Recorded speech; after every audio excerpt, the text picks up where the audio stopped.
Next, Austen Zuege is back to give a review of and discuss developments in design patents.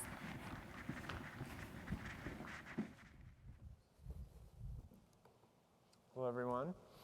If you're wondering why Matt DeRuyter looks a little bit taller, perhaps, than you remember, he's actually homesick, and I'm pinch hitting for him.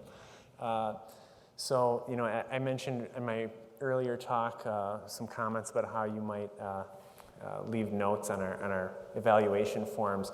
If this presentation comes off a little bit less well-rehearsed than you were expecting, feel free to say, I didn't get nearly as much from Matt DeRuyter as from Austen. Just throwing that out there.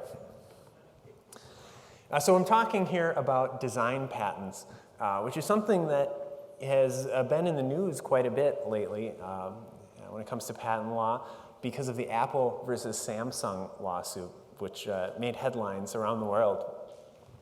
I'm going to start off talking just a little bit about what design patents are, and then we'll talk specifically about those Apple versus Samsung lawsuits.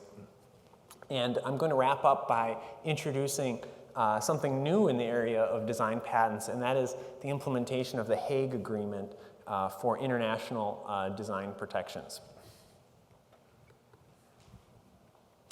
So design patents are a specific and unique type of patents available in the US.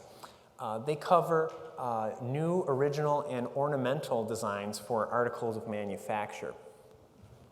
Now, this distinguishes design patents from utility patents, as, for instance, Mike was talking about earlier. Utility patents cover useful articles and deal with those useful and inventive features that kind of have a functional aspect. In contrast, design patents are limited just to the ornamental features. In design patents, the drawings tend to be of critical importance because generally ornamental features convey sort of a visual impression, and that's the sort of subject matter that are covered by design patents. These are actually examined by the US Patent and Trademark Office and carry a 14-year term.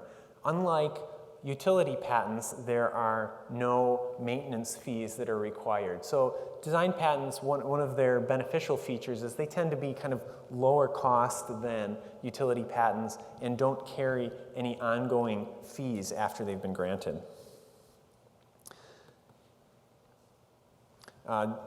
As I'm moving on here, one other thing to note about design patents is if you come across them in other countries, they may be slightly different terms applied. They may simply be called designs or industrial designs as opposed to design patents.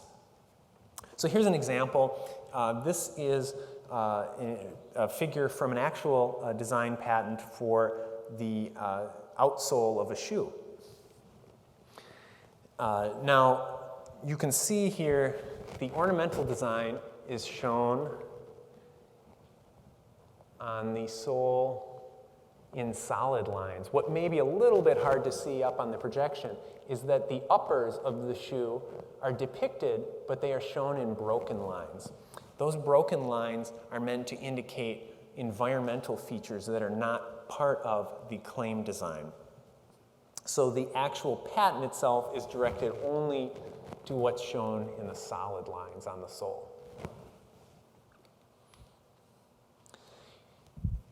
Design patents have some unique provisions for infringement. When infringement is found in a design patent case, the infringer is liable to the owner to the extent of his total profit. Now that's key, and that's something that's not permitted for utility patent infringement. It's something also that is not subject to what we call apportionment. Now, what does that mean? Let's go back, actually. As you can see in this example, the patented design is just the outer sole.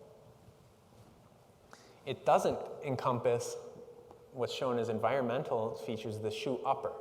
But nonetheless, an actual product is going to be typically the entire shoe. Now, if there was infringement found on this design patent, the damages would not be apportioned to only the patented outer sole, but would be for the entire article. And that's key because it can make a substantial difference in the amount of damages that can be awarded. Now, the test for infringement follows what we call the ordinary observer test, and this is generally conducted through a side-by-side visual comparison of both what's covered in the design patent and the accused infringing product. And we look at whether the ordinary observer would be deceived into believing that the accused product is the same as the patented design. And that is conducted with reference to what's in the prior art. So again, when you're applying for a design patent, the patent office will examine your application and make a comparison to the prior art. Although the prosecution of design patents tends to be a little bit less contentious than with utility patents, there is nonetheless a comparison to the prior art, and the patent office is not going to grant a design patent on something that was already known. And so when we get to the comparison for infringement, that sort of analysis where you compare to the prior art is permitted. So the ordinary observer test is conducted with reference to what was already known and available in the prior art. Let's take a look here. Hopefully this is legible to those in the back, but let's just compare what design patents cover in contrast to some other forms of intellectual property. So on the column here, second from the left, we have design patents. Those cover ornamental designs, have a 14-year term. There's no maintenance fees. Infringement is through an ordinary observer test using visual evaluation. And again, the damages are the infringer's total profit, not subject to apportionment. Utility patents, in contrast, cover useful inventions. The term is up to 20 years from the earliest filing date, and there are maintenance fees due post-grant in order to keep the patent in force. If you don't pay those fees, your patent will lapse and will no longer be enforceable. Infringement is on an element-by-element basis. So rather than comparing the figures of a design patent to an accused product, we're looking at claims, the written, the legal descriptions of what the invention covers. And damages are slightly different in that they only cover reasonable royalty or lost profits and are subject to apportionment. So while it's possible to avail yourself of what we call the entire market value, that's pretty limited, and in general, you're going to be apportioning damages to just those features of a product that are covered by the scope of a utility patent. Now, outside the realm of patents, another area that can be similar and comparable to that of design patents is trade dress in the area of trademarks. This covers the visual appearance of a product or packaging as a source of goods or services. There's no fixed limit on the term for trade dress protection, but there is a use requirement in that the trade dress must be used in commerce in order to maintain protection. As soon as you stop using it, you can lose your rights and someone else can freely move into that area. There are renewals, and there's a slightly different standard for infringement that's assessed in the context of trademark law. You have to filter out non-functional elements and only look at non-functional trade dress. Must be distinctive and likely to cause confusion. And again, there's a slightly different damages standard as well. So where are design patents used? Well, we've got some examples here, some familiar names: Samsung, Sony, Nike, Procter & Gamble, so on and so forth. A lot of companies filing a lot of design patent applications in recent decades. These are typically, things where you'll typically see design patents are product packaging. Any sort of pressure vessel or beverage container, things like soda bottles, those sorts of things, often are covered by design patents. Other examples, as you can perhaps deduce from this list, are a lot of consumer products, and as you might guess from Goodyear, things like tire treads, that sort of thing. Let's turn now to the specifics of the Apple-Samsung case. This was probably the most well-publicized design patent case in recent memory. There were a lot of news stories, not always focusing on the specifics of the legal arguments, but this is something a lot of people heard about. And even if you haven't heard about the cases, you've probably seen these products. I mean, everyone probably has seen a smartphone made by either Apple or Samsung probably in the last 15 minutes, if you're not using it right now as I'm talking. I'm sure everyone who's using a smartphone or computer is merely using them to download the slides from our Kinney & Lang website, so I know you're paying attention. But what's most interesting about this Apple-Samsung case is that it really shows the unique power of design patents, especially when it comes to that damages component, and in how they can really be valuable assets. So when we talk about Apple v. Samsung, we don't mean one single case. This is long, protracted litigation in a number of distinct lawsuits happening around the world. But things really kicked off in 2011 when Apple sued Samsung for quote-unquote slavishly copying its quote-unquote elegant and distinctive products and designs. This started in California on Apple's home turf. And Apple was seeking damages and an injunction against Samsung. Well, what did some of these design patents cover that Apple was asserting? Well, here's a first one, the 790 design patent, which covered a graphical user interface. And it dealt with the icon grid for the home screen. Now, again, if you can see this, and I apologize if it's not crystal clear on the projection, but we're seeing some things that are not part of the design that are just environment constituting the actual physical structure of the phone. One other point here I'll just mention in passing, you'll notice design patents are always prefaced with the letter D, and that distinguishes them from utility patents. So if you ever look at products and you see patent numbers listed, if you see a D in front of it, it's indicating that this is a design patent. Now, occasionally you'll see products where you just see 6 numbers, there's no D. Usually that's a mistake on the part of whoever marked that, and they should have had a D.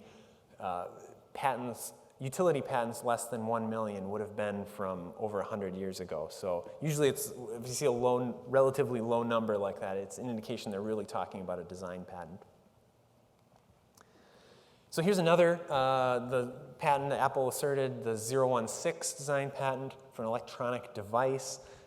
There were 2 embodiments disclosed that you see here, dealing essentially with different color schemes. And again, elements are shown in dashed lines indicating environment that's not part of the claimed design. Here's another for an electronic device getting to the Surface, the 677 design patent.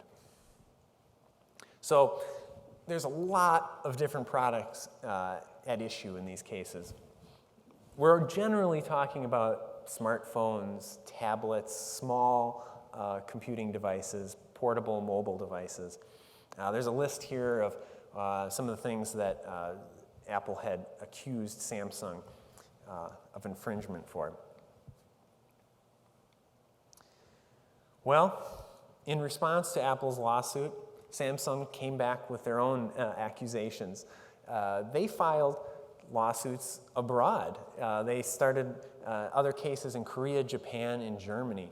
So you can see how this was beginning to become somewhat asymmetric warfare, trying to take the fight from Apple's home turf in Northern California, taking it abroad to Korea, Samsung's home turf, but other places around the world as well, and including the United States. So by the end of 2011, Apple and Samsung are fighting it out in over 20 different lawsuits in 10 different countries, up to 50 by the following year. Well, what happened? The first news you might have heard about these cases was that Samsung, there was a preliminary injunction issued against Samsung, and this came in the European Union, in Europe, and in response, Apple is amending its US complaint. Samsung comes back redesigning one of their products to get around an injunction in Germany, and Apple fails to make some progress on their case in the US. Now, redesign, that's an interesting point here.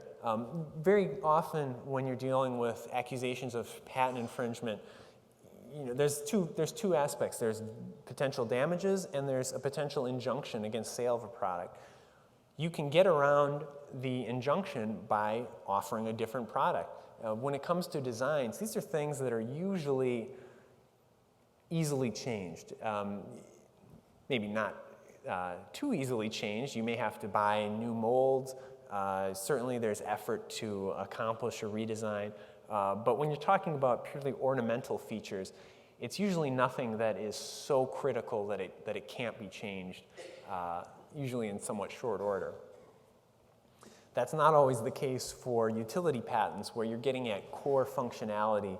If you had a smartphone that couldn't connect to a telephone network, you're probably not going to sell too many of those. If your smartphone looks a little boxier than the next guy's, your sales might suffer, but somebody might buy it. So we have this continuing, ongoing battle here with Apple sort of seeing some setbacks as things proceeded. There were accusations that these design patents, or at least some of them, are not valid. This is very common in patent lawsuits. One way to avoid infringement is to establish that the patents are not valid, and an invalid patent can't be infringed. So some evidence was introduced from old products, alleging that these older things created the same visual impression and therefore invalidated some of Apple's design patents. Examples here, a Fiddler product from the 90s and a Hewlett-Packard tablet computer.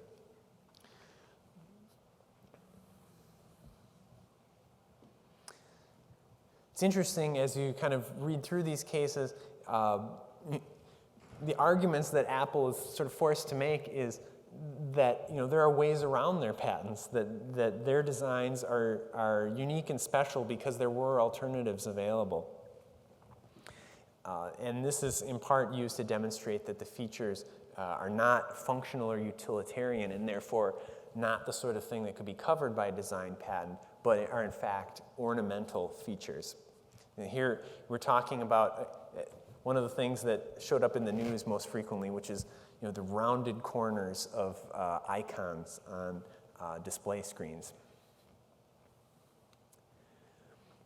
So the battle rages on here in these cell phone wars. Apple is then filing more lawsuits, yet again, this time in Germany, and seeking more injunctions around the world. But there are allegations, too, that Samsung was destroying evidence, which is always a bad sign, and where your litigation is headed.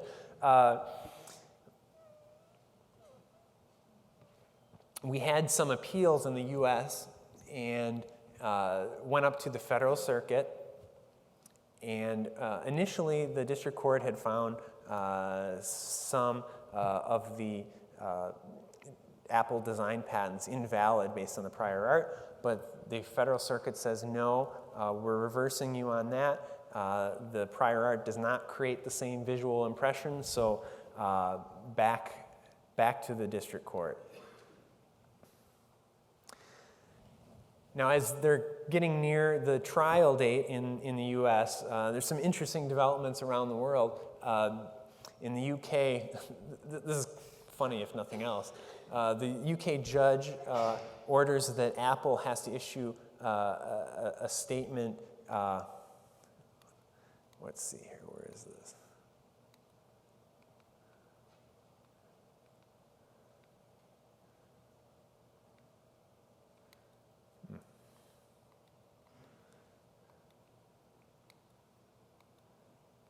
Oh, here it is. UK court eventually requires Apple to issue a public notice stating that one of Samsung's products, the Galaxy Pad, does not infringe the iPad. And Apple's response to that is, so while the UK court did not find Samsung guilty of infringement, other courts have recognized that in the course of creating its Galaxy tablet, Samsung willfully copied Apple's far more popular iPad. So, you can probably understand how that went over with the judge. And Apple gets a reprimand and has to pay legal fees as a result. We're going to still hear more about Apple v. Samsung. What has been just really insane in these cases is the amounts of money involved. And that's one of the things you probably have seen in the news. These damages awards are astronomical. I mean, they're going into, just obscene amounts of money. And it's because of that unique standard for damages that's available in design patent cases, the total profits of the infringer. So the history of that goes back to the 19th century, where someone had a design patent and they felt that the damage award wasn't good enough, that it was too hard to establish what the value of the design was in relation to the overall article. And so they went to Congress and got a special provision passed for total profits. And that's what set the stage for this standard in design patent cases where there was no apportionment. There's no apportionment to only the patented aspects of the article. And that has surprisingly survived for design patents to the present day.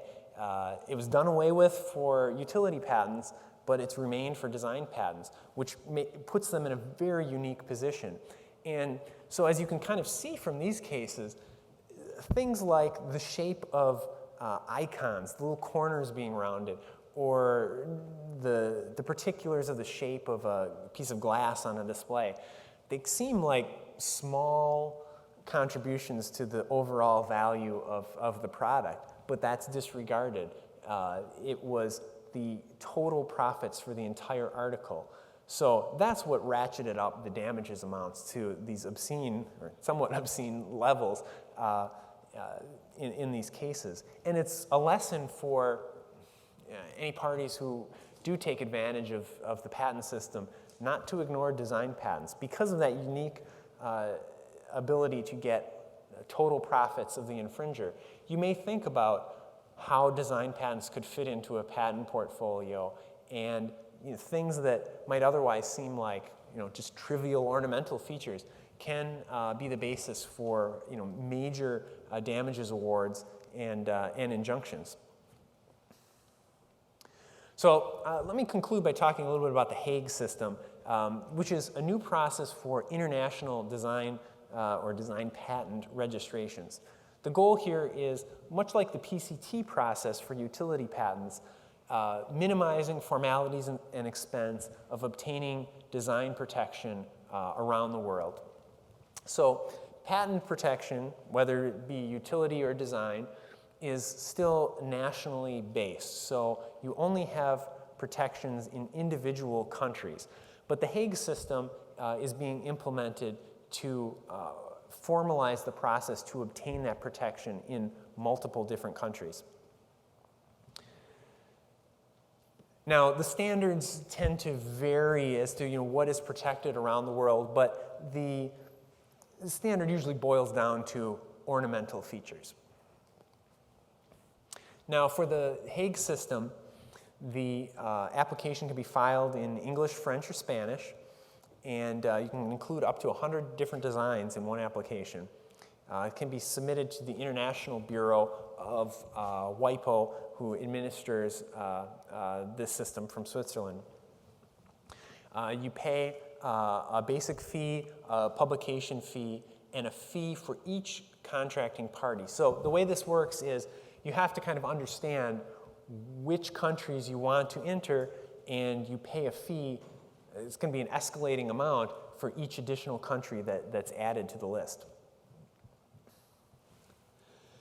Now, in that centralized International Bureau office, they're going to check compliance with formal requirements for your application and record that.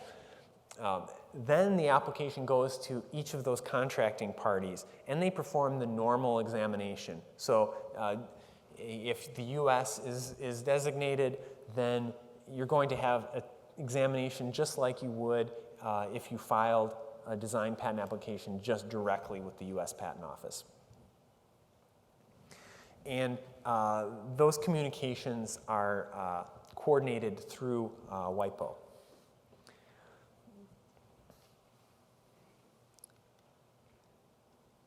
Now, because we're dealing with national rights for a variety of different countries, note that substantive examination is going to vary in the different countries. So this Hague system doesn't harmonize the laws of the contracting states entirely. So maybe that's on the horizon someday, but at the moment that's not a part of the current system. This is registrations that are approved have an initial period of 5 years, renewable for 5-year periods. The Hague system is procedural in nature. Again, it doesn't affect substantive national laws. So the main advantages are that this is cost and time savings. At the moment, there's 60 contracting states.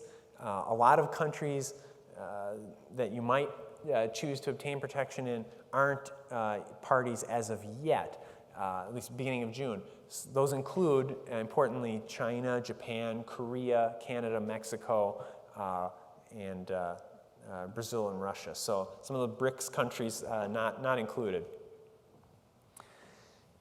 It is still available in some circumstances to applicants from non-member countries, non-contracting parties. So someone from China could still potentially use this system if there is sufficient connection to one of the contracting parties or contracting states. So just to wrap up, design patents, again, sometimes overlooked when it comes to IP, but the Apple-Samsung cases show that they can be really powerful in protecting inventions and useful articles, at least with respect to the ornamental features. There's going to be continued international harmonization, and the Hague system should go into effect very shortly here, and it's something to watch if you ever pursue or have an interest in pursuing design patent protection. Thank you very much.